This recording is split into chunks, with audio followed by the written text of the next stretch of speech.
Hi everybody, it's Molly Smith and I've been inspired by my friend Ed Giroux, hashtag share a recipe, and Sima Sueco, Deputy Artistic Director at Arena Stage, to cook my Italian basil eggs.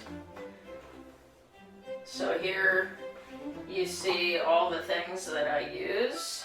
There is homemade tomato sauce, and I've got little tiny tomatoes, and Parmesan, garlic, eggs, red pepper, oregano, basil, and of course if you have some fresh basil, that's the best.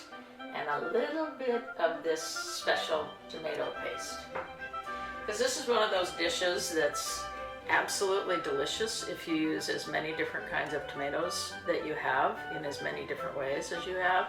And so I had some little tiny tomatoes that were just starting to go and get wrinkled.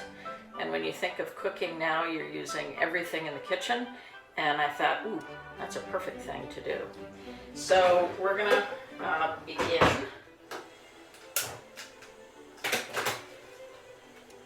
Turning on the stove, I'm throwing in a little bit of olive oil, and next some of the chopped garlic that I have. And today I'm just making this for 2 people. This is one of these wonderful dishes that you can make for 10 people if you want.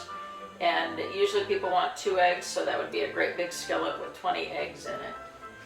It's a delicious meal, and it is one that you can have for a brunch, and it keeps you full all day, or you can have it as a late breakfast. You can even have it as dinner. What I like to do is make a little bit more of the tomato sauce so that I can use it on another morning as well for my Italian basil eggs.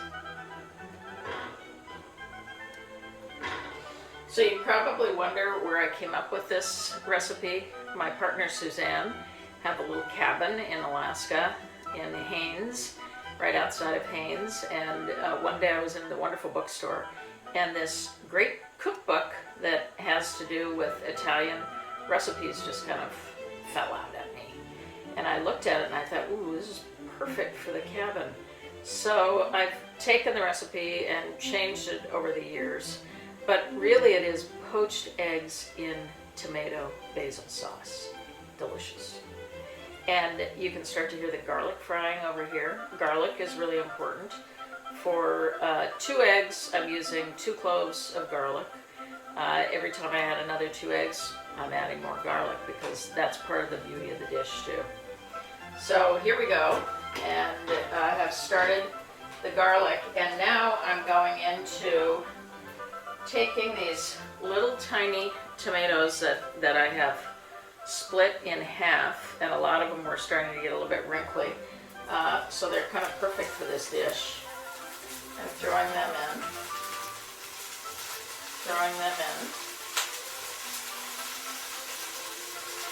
I also thought maybe this is a perfect dish because everybody's starting to feel a little bit of cabin fever, so this is a bit of cabin fever. And Arena's doing a program right now that is little gifts of art from artists. And I thought, as a director, what do I have? And I thought, well, I'm a cook, so I could give a cooking lesson. Okay, so these guys are starting to fry up. And I'm going to turn it down. As Suzanne tells me, I always have the stove on a little too high. I'm going to turn it down. I'm going to keep going with it. Oh yeah. Now I don't know if you can see that, but that's starting to get really pretty. And you want these guys to cook down. I kind of think of it as a little bit of a roux to do the dish with. And yum, yum, yum.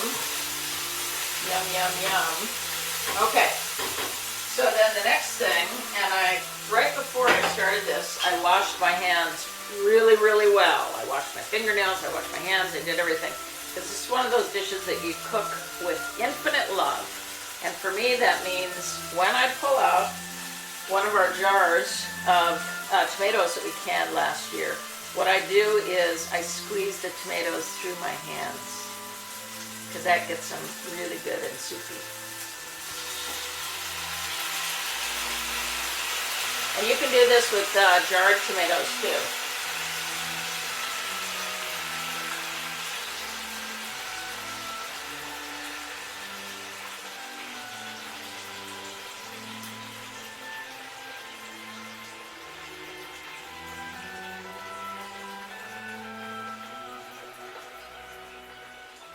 Yum, yum. I'm gonna let this cook down for a few minutes and I'll be back just in a minute. Okay, so you can start to see how really, really delicious this is. Yeah, and you want to add a little bit of Cento tomato taste because that gives it a very, very bright taste. And I also like to use dried basil, which I'll do a whole bunch of. And I love a little bit of heat with it. So I'm going to do some crushed red peppers. You don't need to do too many of those. Maybe 15 little guys. And then oregano. And this is oregano that Suzanne and I got when we were traveling in Egypt. And it's really, really delicious. But any kind of oregano works great. So I do a little bit of that as well. And then, of course, some salt. And pepper. Nice kind of series of peppercorns here. We have some red ones, we have some white ones, and we have some green ones, also from our incredible trip to Egypt. And then you will stir this guy up. Okay, and then I'm going to, if you're lucky like I am, you might have a basil plant. And so I just took some basil out. I'm going to sprinkle that in. Okay, and now your tomato sauce is really, really a beautiful place. So the next thing that I'm going to do is I'm going to take an egg. Here we go. And crack it right inside there. And another egg and crack it right inside there. Okay, you can see how beautiful that is, yeah?